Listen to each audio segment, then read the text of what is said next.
My fellow Americans, tonight I am speaking to you because there is a growing humanitarian and security crisis at our southern border. Every day, Customs and Border Patrol agents encounter thousands of illegal immigrants trying to enter our country.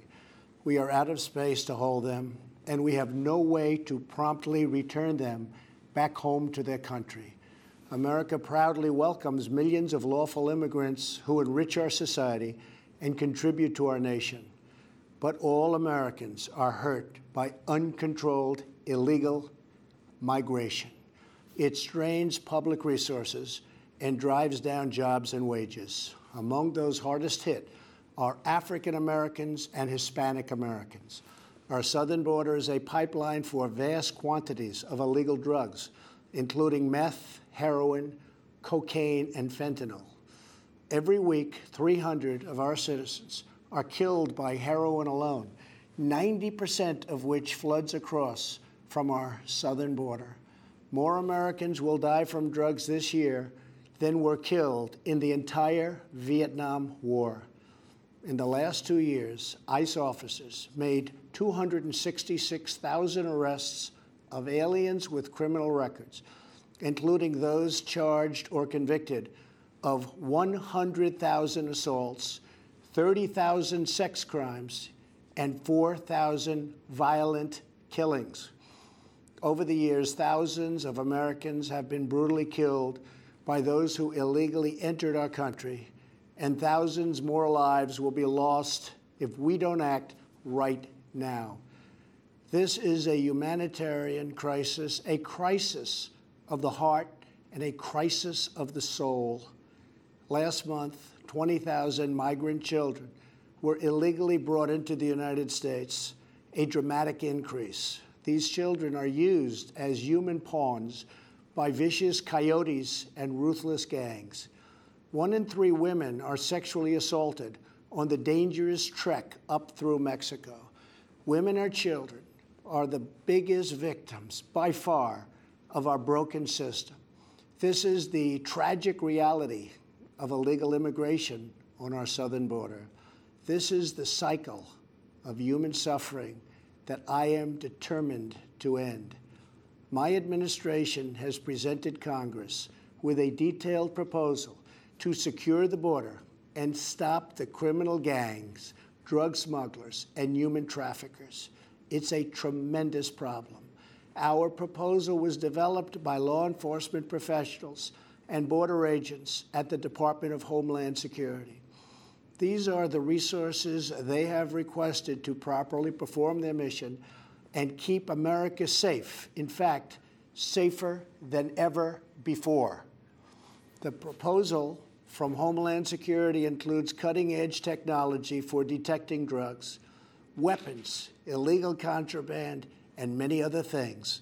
We have requested more agents, immigration judges, and bed space to process the sharp rise in unlawful migration fueled by our very strong economy. Our plan also contains an urgent request for humanitarian assistance and medical support. Furthermore, we have asked Congress to close border security loopholes so that illegal immigrant children can be safely and humanely returned back home. Finally, as part of an overall approach to border security, law enforcement professionals have requested $5.7 billion for a physical barrier. At the request of Democrats, it will be a steel barrier rather than a concrete wall. This barrier is absolutely critical to border security. It's also what our professionals at the border want and need. This is just common sense.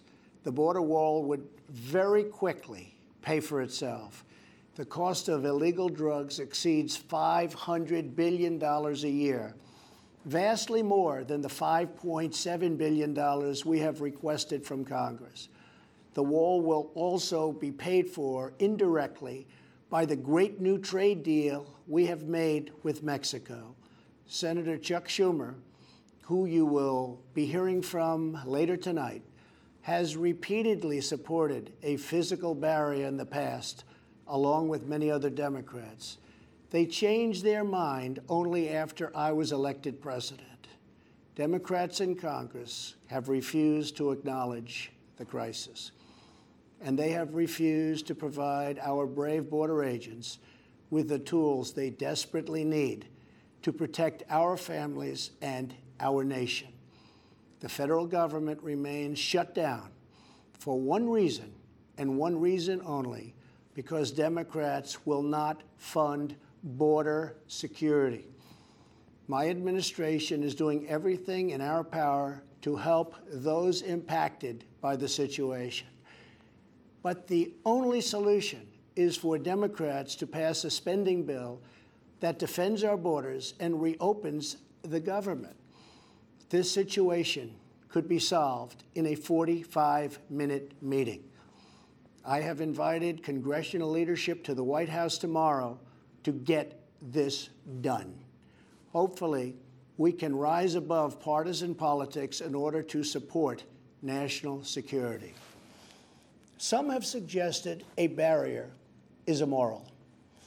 Then why do wealthy politicians build walls, fences, and gates around their homes? They don't build walls because they hate the people on the outside, but because they love the people on the inside. The only thing that is immoral is the politicians to do nothing and continue to allow more innocent people to be so horribly victimized. America's heart broke the day after Christmas when a young police officer in California was savagely murdered in cold blood by an illegal alien who just came across the border. The life of an American hero was stolen by someone who had no right to be in our country. Day after day, precious lives are cut short by those who have violated our borders. In California, an Air Force veteran was raped, murdered, and beaten to death with a hammer by an illegal alien with a long criminal history.